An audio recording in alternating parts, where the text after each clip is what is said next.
Sutra 5. There is enough of everything for everyone. This is a very important law of nature.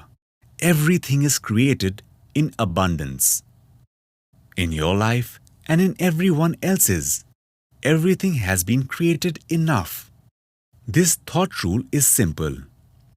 There is enough of everything for everyone. There is enough love, peace, bliss, and abundance in your life and everyone's life. There is a natural flow of money, time, happiness, harmony, etc.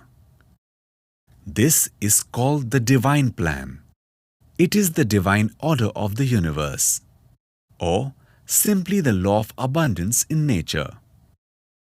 The corollary to this thought rule is that you naturally progress towards your higher potential and a better life, so as long as you do not put blocks through your thoughts. Imagine every human being is connected to the universe through a pipe. Through that pipe, all the things he needs are flowing to him. Health, wealth, love, joy, prosperity, etc. The moment he harbors a negative thought, it is like placing a pebble in the pipe that disrupts the flow. If more negative thoughts are put, then the pebbles turn into rocks, stopping the natural flow. The divine plan is nothing but the natural flow of abundance. Success is natural, and all that has to be done is to allow oneself to unfold naturally.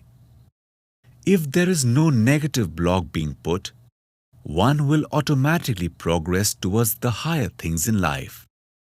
One may ask, if this is true, then why is there so much poverty and misery on earth?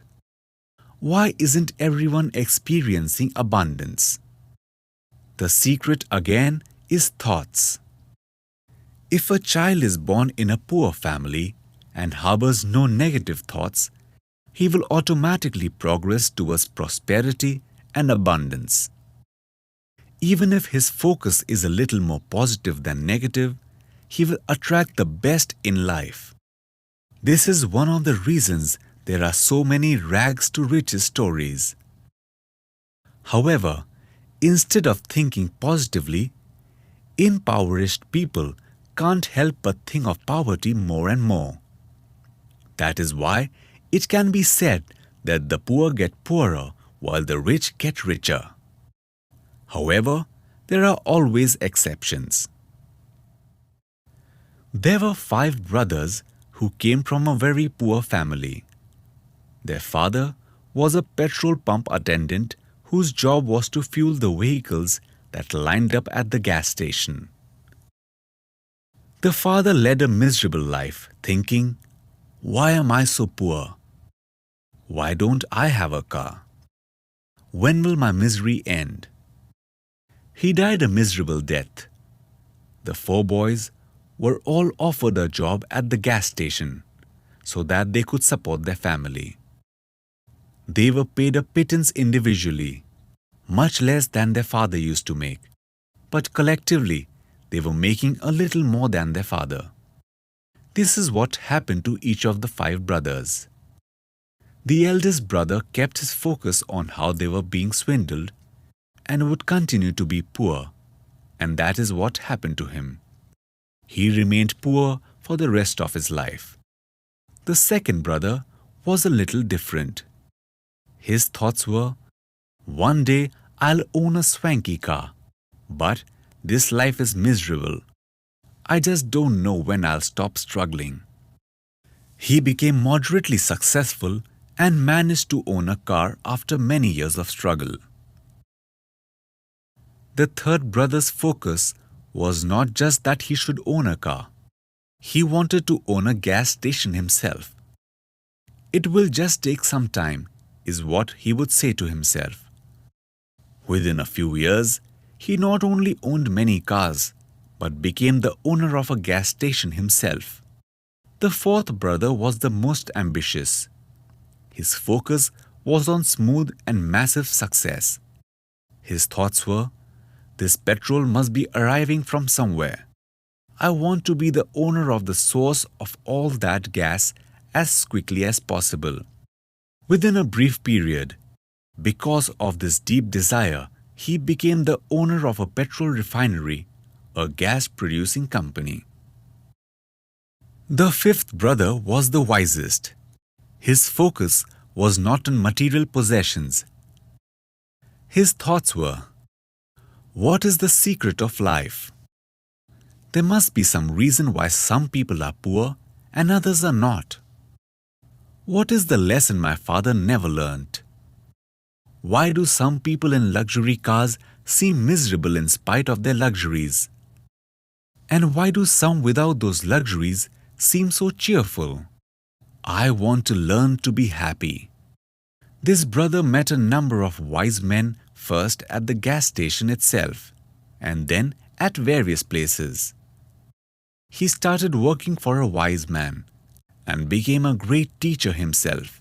And while he had access to all the riches of life, he chose to use his wealth and knowledge in the service of others, having understood the secrets of life.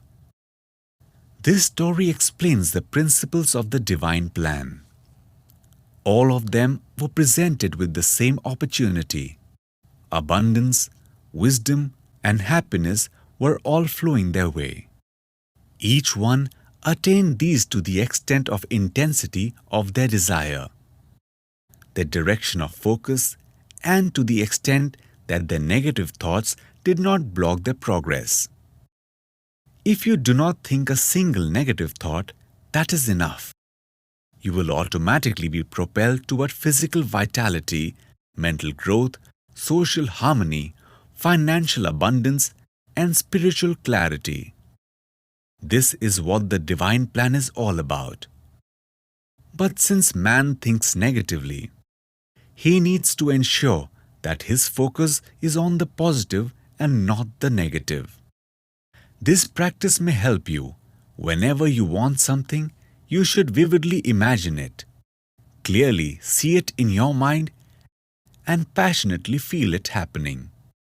Once you have done so, it may help to say, "As per divine plan, give it to me in perfect condition," or "Give me the equivalent or better, and clearly tell me what I need to do to attain it."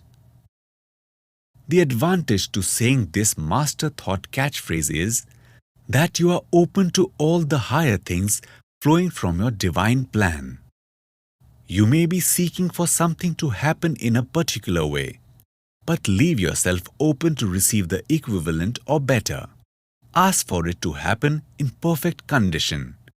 When you ask the universe to guide your actions, you will be guided by the source. And then you will know what next step you need to take.